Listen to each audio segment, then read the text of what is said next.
తెలంగాణలో మొట్టమొదటి factory outlet Mukunda jewellers త్వరలో జూబ్లీహిల్స్ లో గ్రాండ్ ఓపెనింగ్. అన్ని బంగారు ఆభరణాలపై VA 2 to 12% మాత్రమే. త్వరపడండి. గతంలో కొత్త సంవత్సరం వచ్చిందంటే చాలు అందరికి గుర్తుకొచ్చేది గ్రీటింగ్ కార్డులు. ఇంకా కొంచెం వయసు పైబడిన వారైతే పోస్ట్ ఆఫీసులో మరి ఒక నచ్చిన వారికి వారి స్నేహితులకు పోస్ట్ కార్డు ద్వారా గ్రీటింగ్ పంపేది. కానీ టెక్నాలజీ అభివృద్ధి జరుగుతున్న కొద్దీ గ్రీటింగ్ కార్డులను కూడా కనుమరుగాయి.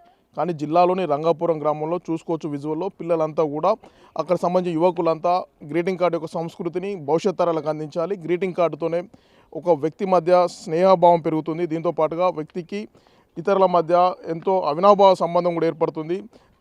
ఎవరైతే గ్రీటింగ్ కార్డు వెనుక మనం కార్డు వెనుక సైడ్ ఇవ్వడం ఫ్రమ్ టు అని అడ్రస్ చేయడం వల్ల పిల్లలకు చేతిరాత కూడా పెరిగేది. ఇలా ఎంతో చదువుతో పాటు వ్యక్తి మధ్య సత్సంబంధాలకు గ్రీటింగ్ కార్డు ఉపయోగపడేది. కానీ కాలక్రమేణా సోషల్ మీడియా, వాట్సాప్, ఫేస్బుక్, ఇన్స్టాగ్రామ్లు వచ్చిన తర్వాత సెకండ్ల వ్యవధిలోనే తమకు నచ్చిన వారికి గ్రీటింగ్ కార్డులను పోస్ట్ చేసుకుంటున్నాం. దీనివల్ల ఇప్పుడు ప్రస్తుత సమాజంలో గ్రీటింగ్ కార్డు అంటే చాలా తెలియని వాళ్ళు కూడా ఎంతోమంది ఉన్నారని చెప్పడంలో అతిశయోక్తి లేదు. కానీ జిల్లాలో రంగాపురం గ్రామానికి చెందిన కొంతమంది యువకులు మాత్రం గ్రీటింగ్ కార్డు యొక్క సంస్కృతిని కాపాడాలని ఒక వినూత్నమైన కార్యక్రమాన్ని శ్రీకారం చుట్టారు. మనతో పిల్లలు ఉన్నారు, అడిగి తెలుసుకుందాం.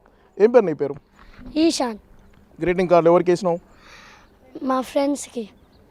ఎవరెవరికి వేసినావు? ఏం గ్రీటింగ్ అంటే నీకు ఇంతకుముందు వేసినావా? వేసిన. ఎవరికి వేస్తున్నావు? ఇలా గ్రామంలో ఎవరెవరికి ఇక్కడికి పోయినావు? శ్రేయాన్స్, చిన్ను, ధనుష్ అన్న, డియంతేజ్. అంటే ఎట్లా సెలబ్రేట్ చేసుకుంటున్నావు న్యూ ఇయర్? అందరికీ గ్రీటింగ్ కార్డ్స్ ఇచ్చి చేసుకుంటాం. చెప్పు, నీ పేరు ఏం పేరు? రోహిత్. ఎట్లా సెలబ్రేట్ చేస్తున్నావు న్యూ ఇయర్? గ్రీటింగ్ కార్డ్స్ ఇచ్చి మా ఫ్రెండ్స్కి అందరికి ఇచ్చి చేస్తాం. ఓకే, మీరు చెప్పండి. అట్లా ఇంతకుముందు ఎక్కడ లేని ఒక కార్యక్రమాన్ని మీ గ్రామంలో చేపడుతున్నారు. అసలు గ్రీటింగ్ కార్డ్స్ షాప్లో అమ్ముతున్నారా? ఎట్లా సెలబ్రేట్ చేస్తున్నారు న్యూ ఇయర్?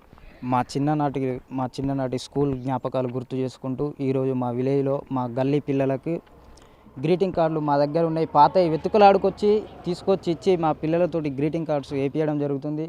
ఇప్పుడు సంబంధాలు గతంలో మనం స్కూల్ ఏజ్లో ఉన్నప్పుడు మనం గ్రీటింగ్ కార్డుల మీద వెనకాల రాసి మరీ పోస్ట్ చేసి ఒకరింటికి వెళ్ళి తీసుకొచ్చి ఇచ్చడం వల్ల మనకు మధ్యలో కమ్యూనికేషన్ బాగుండేది. ఇప్పుడు వాట్సాప్లోనే మెసేజ్ చేయడం, అసలు పలకరించడమే లేదు. వాట్సాప్లోనే మెసేజ్ పెట్టడం, అది చాలా బాధాకరం. మనం ఎందుకంటే ఈరోజు మనుషుల మాట్లాడుకుంటేనే మనుషుల మధ్య భావోద్వేదాలు అనేవి ఏర్పడతాయి.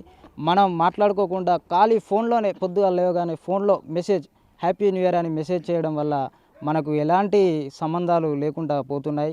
సమాజం బాగుపడాలని మనం మన వంతు సాయంగా పిల్లలకు గ్రీటింగ్ కార్డులు తీసుకొచ్చి ఇచ్చి మరి గ్రీటింగ్ కార్డు ఒకరికొకరు పలకరించుకోవడం, గ్రీటింగ్ కార్డులు ఏమని పిల్లలకు చెప్పి మా గల్లీలో పిల్లలందరినీ పిలిచి మరి గ్రీటింగ్ కార్డులు వేపించడం జరుగుతుంది. అంటే నిజంగా గ్రీటింగ్ కార్డులు పాత ఎందుకు సెర్చ్ చేయాల్సి వచ్చింది? కొత్తవి అమ్మడం లేదు సార్, మా విలేజ్లో అమ్మడం లేదు. అందు గురించి మా దగ్గర ఉన్న పాతప్పటి మా స్కూల్ జ్ఞాపకాలు గుర్తు చేసుకుంటూ నోట్సులలో దాచుకున్నవి తీసుకొచ్చి మరి పిల్లలకి ఇచ్చి ఈరోజు గ్రీటింగ్ కార్డులు వేసుకోండి అని చెప్పడం జరిగింది. మీరు చెప్పండి, గతంతో పోల్చి ఇప్పుడు ట్రెండ్స్ అంతా న్యూ ఇయర్ వచ్చిందంటే చాలు ఎంజాయ్ చేస్తున్నారు, పార్టీలు చేస్తున్నారు. కానీ గ్రీటింగ్ కార్డులు కానీ పలకరింపులు కానీ లేవు. ఎలా చూద్దాం దీన్ని? గతంలో గ్రీటింగ్స్ ఇచ్చుకుంటూ సంతోషంగా వెనకాల పేర్లు రాసుకుంటూ సంతోషంగా బంధాన్ని కలుపుకుంటూ వెళ్ళుకుంటూ అందరూ స్నేహ బంధాన్ని దగ్గరగా చేసుకుంటూ అయ్యేది. ఇప్పట్లో న్యూ జనరేషన్లో పార్టీస్ అంటే తాగడం, చేయడం, డీజేలు పెట్టుకోవడం, డ్యాన్స్లు ఇవ్వడం ఇలాంటివి హానికరంగా జరుగుతున్నాయి. గతంలో మంచిగా జరుగుతుండేది. అంటే ఎట్లా మరి నువ్వు ఎట్లా సెలబ్రేట్ చేసావు న్యూ ఇయర్? నేను గతంలో లాస్ట్ ఇయర్ అయినా కానీ నా 10th క్లాస్లో గ్రీటింగ్స్ని కొనుక్కోవడం, షాప్లలో కొనుక్కోవడం, వెనకాల గిఫ్ట్ కార్డుగా నేమ్ రాసి ఇవ్వడం అలా జరిగేది. ఇప్పుడు ఏ షాప్లో అయినా ఎక్కడైనా సరే కొనుక్కుందామన్నా ఇక్కడ షాప్లో అమ్మడం లేదు. నార్మల్గా ఎక్కడైనా కానీ ట్రెండ్ అయిపోతున్నాయి. తాగడం, చేయడం, డీజేలు పెట్టుకోవడం ఇలాంటివి ట్రెండ్ అయిపోతుంది. గతం రోజులు రావాలి అని మా మనస్ఫూర్తిగా కోరుకుంటున్నాం. మళ్ళీ గ్రీటింగ్స్ పంచుకోవాలి, మళ్ళీ స్నేహబంధాలు దగ్గర అవ్వాలి అని మనస్ఫూర్తిగా కోరుకుంటున్నాం. విన్నాం కదా, రంగాపురం గ్రామంలో యువత మాత్రం వినూత్నంగా ఆలోచించి పాత రోజులే చాలా బాగుండేవి, ఈ ఫ్రెండ్స్లో ఎంతో సత్సంబంధాన్ని పెంపొందించేది. దీంతోపాటు ఒకరికి ఫ్రెండ్స్ అంటే బాండింగ్ కూడా ఏర్పడేదని చెప్తున్నారు. కానీ టెక్నాలజీ పెరిగే కొద్దీ ఆ బాండింగ్ అనేది దూరం అవుతుంది. మళ్ళీ పాత రోజులు రావాలని ఈ యువత చేసిన కార్యక్రమం ఎంతో ప్రశంసనీయంగా ఉందని చెప్పుకోవచ్చు. వీడియో జర్నలిస్ట్ కీర్తన్తో Yashwant, big TV, Rangapuram, Mahabubabad. For more videos like this, subscribe Big TV channel.